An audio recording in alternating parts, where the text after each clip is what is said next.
皆様、こんにちは。僕たちゆっくり歌劇団は、地元に戻ってまいりました。地元なのは、ICE 姉妹だけだろ。それにしても、今までずっとイギリスにいたせいか、車両がみんな、でかく見えるな。特に、イギリスにいなかった、2階建て車両が新鮮だね。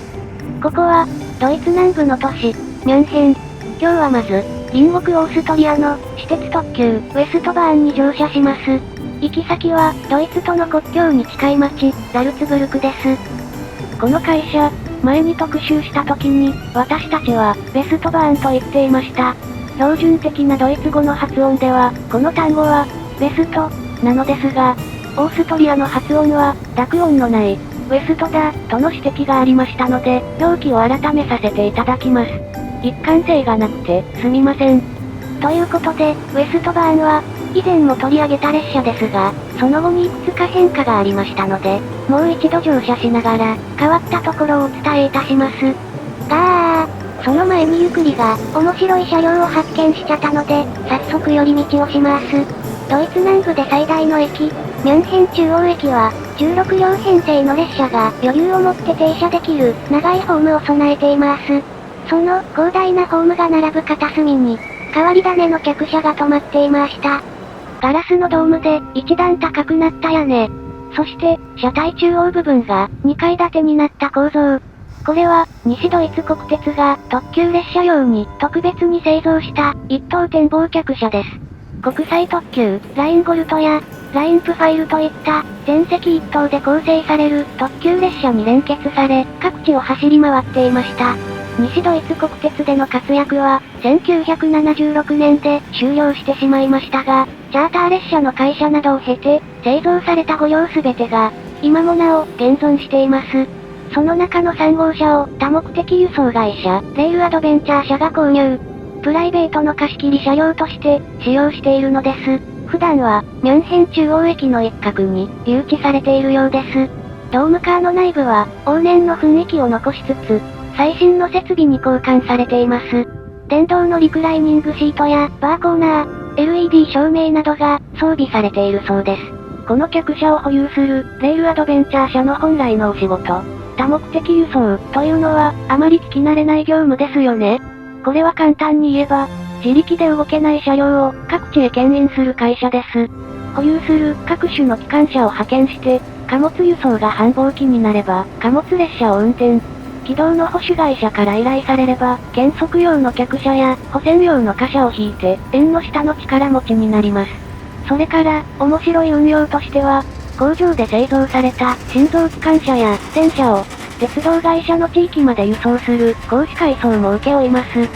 そうだ。あと、事故にあったり、引退した車両を、整備工場、もしくはスクラップヤードまで、連れて行くお仕事もあるようです。この会社に在籍する機関車は、ほとんどが中古車両です。西ドイツ国鉄の傑作機関車、BR103 型。同じくドイツの、快速、急行用電気機関車、BR111 型など、現在は一線を退いた古い電気機関車が多数です。ドイツのミュンヘンに本社を置く会社ですが、周辺のスイスやフランスなどにも列車を引いていくため、元スイス国鉄、オランダ国鉄の車両も保有しています。おかげで、レールアドベンチャー社が引く不定期列車は、ユニークな編成を組むことが多く、追いかけの鉄道ファンも大勢いるそうです。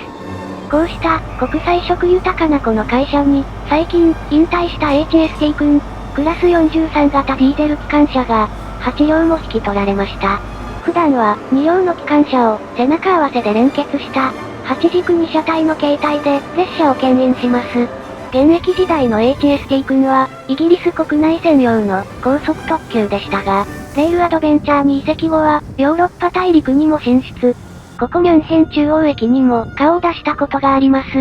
ICE4 とツーショットを撮ったこともありますぞ。またこの会社は、多目的輸送会社、ということで、心臓列車の改装業務を請け負うことがあります。ヨーロッパは地続きですし、各国がレールによって繋がってますから、工場で完成した列車、機関車を、国をまたいで改装する、ということが、頻繁にあるんです。このレールアドベンチャー車は、日立製作所のイタリア工場で製造された、クラス802型を、イギリスのドーバーまで輸送した実績もあります。まさか、はっちゃんの回送を担当した機関車って。ご推察の通り、私、HST が、責任を持って、イタリアからイギリスまで、ってわけではございません。何しろ、当時の俺はまだ、引退前だったからな。シーメンス製の、ユーロスプリンターとか、元オランダ国鉄の、げんこつ型機関車が、牽引していたようだ。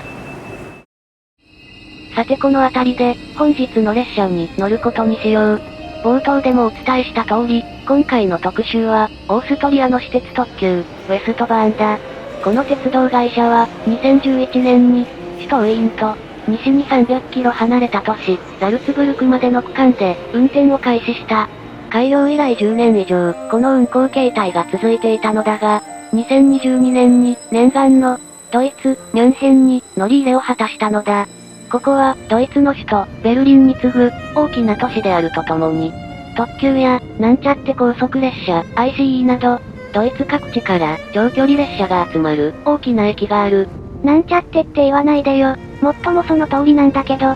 今までの終点、ザルツブルクよりも、利用者数、列車の数が多い駅に乗り入れることによって、多くのお客さんの獲得が期待できるのである。ミュンヘン、ザルツブルク間の移動需要も多いですしね。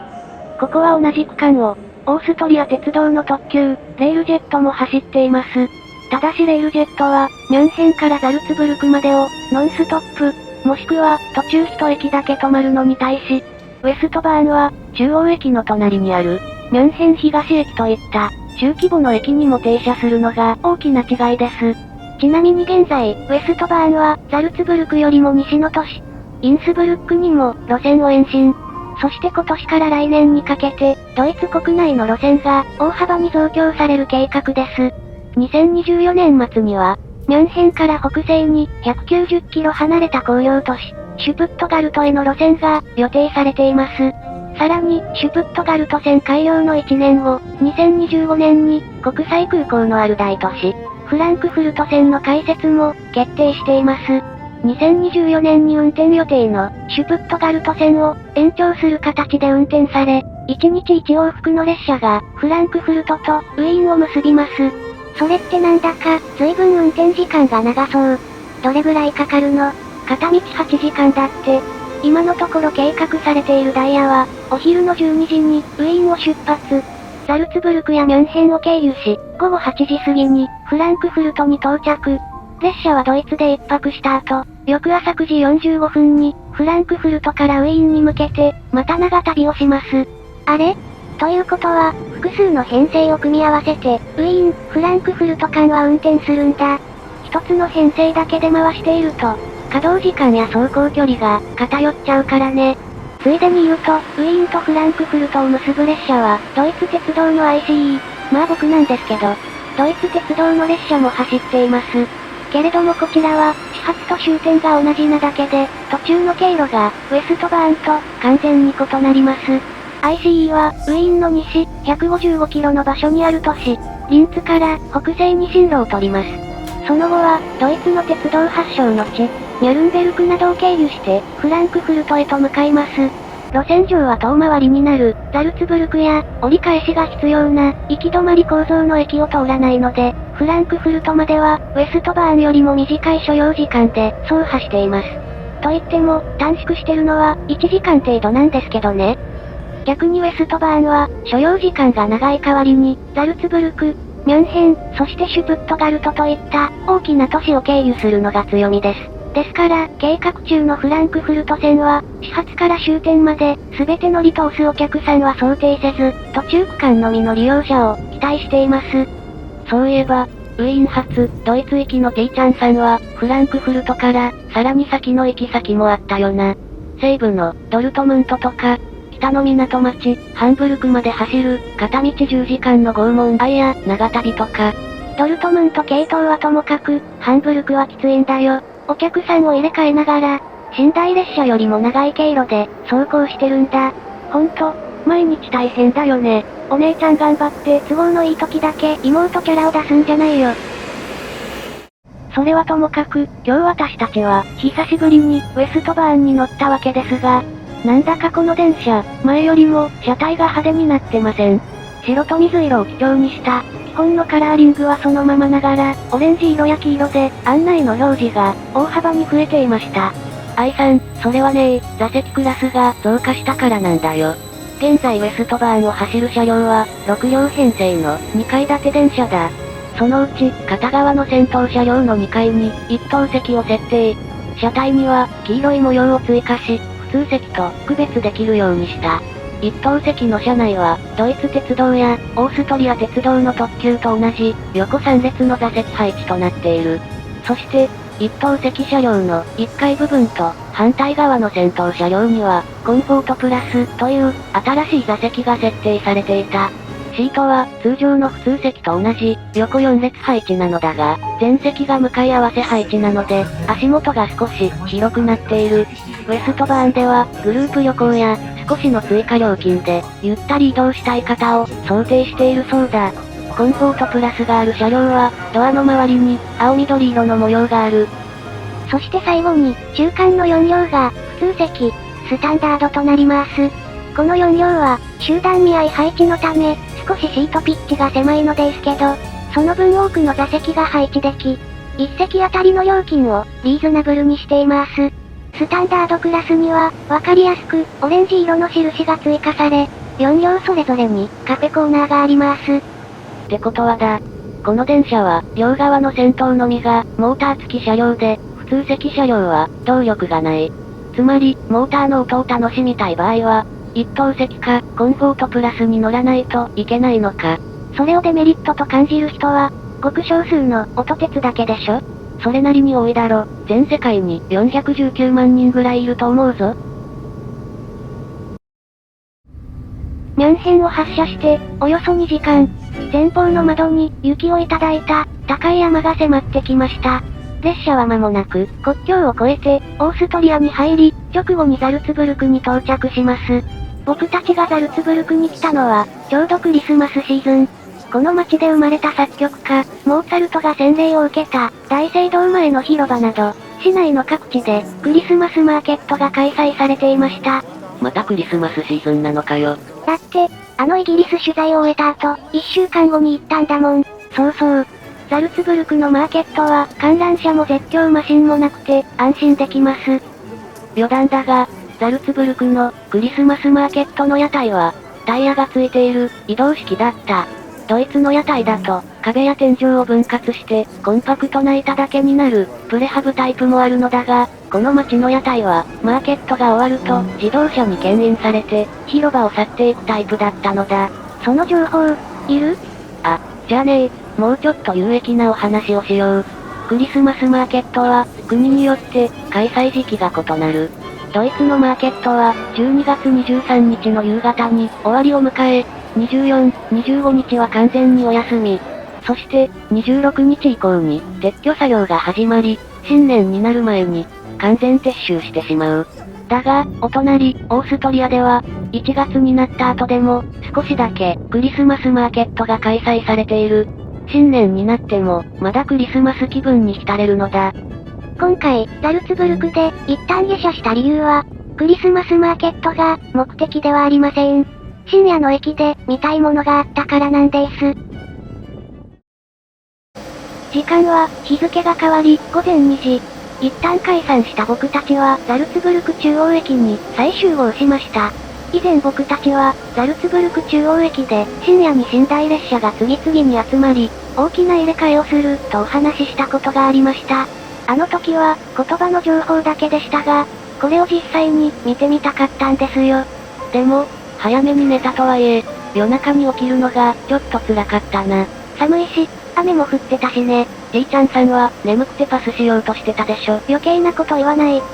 昼間は、周辺地域を走る、各駅停車や、特急列車が発着する構内は、夜行の客車だけが停車しています。深夜ですから、ホームに降りるお客さんもなく、人の声が、ほとんどありません。雨音と、機関車が出す、ブロワーの音だけが、響き渡っていました。動き回っているものといえば、客車の連結をする、作業員さんと、入れ替え用の機関車。そして、珍しい光景に大興奮の、ゆっくりさんだけです。